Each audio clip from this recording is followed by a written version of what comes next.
सिया राम जी किसको मिलते हैं? 10 बार नहाने से भगवान नहीं मिलते। अगर 10 बार नहाने से भगवान मिलते तो भगवान कोल भीलों को गले से नहीं लगाते। तब तो किसको मिलते होंगे? जो जरा बुजुर्ग होंगे, बहुत बड़े लोग होंगे, उम्र में जिनकी आयु बहुत ज्यादा होगी, उनको भगवान मिलते होंगे। बोले तब तो नहीं, ऐसा भी नहीं है। व्याधस्या चरणम ध्रुवस्य च वयो।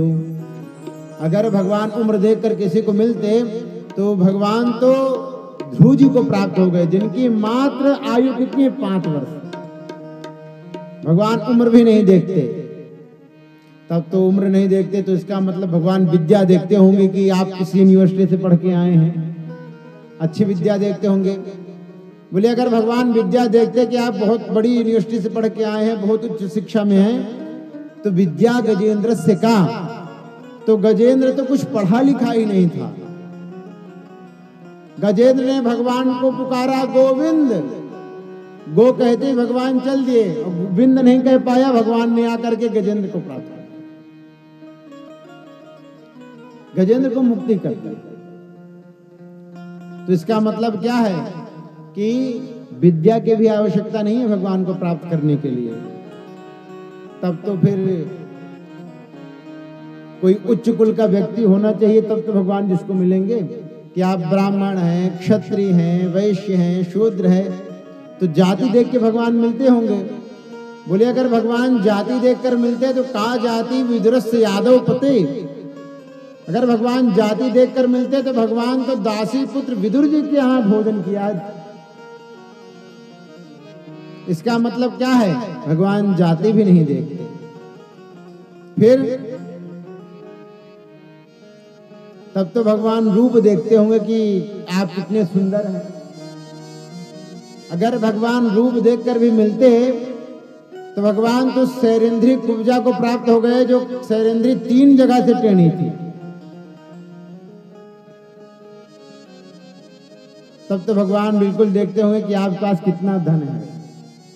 अगर भगवान धन देखकर किसी को मिलते तो महाराज सुदामा जी को कौन नहीं जानता। भगवान तो उनको ही मिल गए। तो भगवान मिलते किसको हैं? भक्त्या तुष्यति केवलम परमया भक्ति प्रियो माधवा। जिसके हृदय में भक्ति है भगवान सर्वप्रथम उसी को मिलेंगे। नामदेव जी महाराज थे। नामदेव जी महाराज टिक्कड़ बना रहे थे, रोटी, और रोटी बना रहे थे, इतने में क्या हुआ, एक कुत्ता आया और नामदेव जी टिक्कड़ बना रहे हैं और कुत्ता आया मुंह में रोटी दबा के भागा जा रहा है। अब नामदेव जी ने देखा कि टिक्कड़ क्या हुआ, देखा तो कुत्ता लेके भागा जा रहा है। तो नामदेव जी ने क्या किया, उसको डंडा मारा। क्या बोले? नहीं। नामदेव जी महाराज घी की कटोरी उठाए, अरे प्रभु कहाँ जा रहे हो, जरा घी तो चिपड़ लो।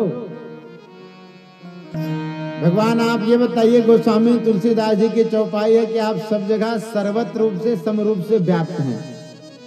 तो आप जब सर्वत्र सब जगह व्याप्त हैं तो क्या कुत्ते में नहीं है क्या? बोले वाह नामदेव, तुमने मुझे इसमें पहचान लिया। ये भक्तमाल की कथा है नामदेव जी की, बहुत बड़े भक्त हैं। एक बार संतों की टोली गई चंद्रभागा में जल भरने के लिए। अब वहां पर संतों को बड़ी प्यास लगी, तो सरोवर में पानी लेने कौन जाए? नामदेव जी से कहा कि महाराज आप चले जाइए, जल भर लाइए।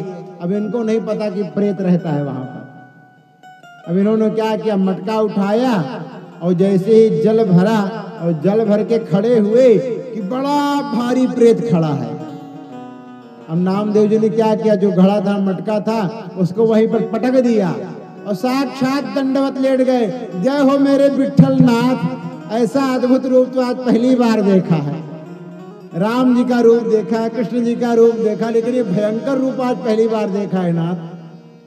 इतना कहकर ऐसा दंडवत किया कि प्रेत तो मुक्त हो गया और भगवान प्रकट हो गए। ये बस मानने की बात है कि भगवान सब जगह हैं। जो हमने मान लिया ना, तो हमें किसी प्रकार का डर भय तो होना ही नहीं चाहिए। मानना ही तो है, लेकिन हम लोग मान नहीं पाते। रात्रि के 12 बजे के समय अगर किसी को दुर्भाग्यवश श्मशान घाट से निकलना पड़ जाए और उनका दुपट्टा पीछे अगर कहीं फंस जाए तो महाराज पीछे मुड़कर देखने की हिम्मत नहीं होगी कि किसने दुपट्टा पकड़ लिया, बस प्रेत ही नहीं पकड़ा है। अब पीछे नहीं देखेंगे, शरीर थर थर थर थर कांपने लग जाएगा। अरे भैया, जब सब जगह भगवान है तो क्या प्रेत में नहीं है क्या? आप बस मान लो तो आपके अंदर की जो शंका है ना वो खत्म हो जाएगी। कोई भी गणित का कैसा भी कोई क्वेश्चन हो, प्रश्न हो, तो उसे क्या करते हैं? माना x की वैल्यू इतनी है, मानते हैं ना, x की वैल्यू इतनी है, उसको मान करके उस सवाल को हम सीधा हल कर लेते हैं। उसी प्रकार भगवान को मानना ही तो है भगवान सब जगह व्याप्त है। जिस दिन आपने सब जगह मान लिया कि अरे भैया ये है, इसमें भी है, इसमें भी है, सच में कहते हैं किसी से किसी दिन वैर नहीं होगा किसी को। हम अपने प्रभु से वैर क्यों करेंगे भाई? ये बात है। तो भगवान कैसे प्राप्त होते हैं? भगवान तो देखते हैं कि किसके हृदय में भक्ति है। बस भक्ति देखा तो भगवान वहीं पहुंच जाते हैं। और जहां देखा भक्त के हृदय में ईर्ष्या, द्वेष, छल, कपट, माया, मोह सब भरे पड़े हैं, भगवान जाते हैं, दूर से देख के समझ जाते हैं भैया हाउसफुल है, लौट चलो। निर्मल मन जन सो मोहि पावा, मोहि कपट छल छिद्र न भावा। निर्मल मन जन सो मोहि पावा,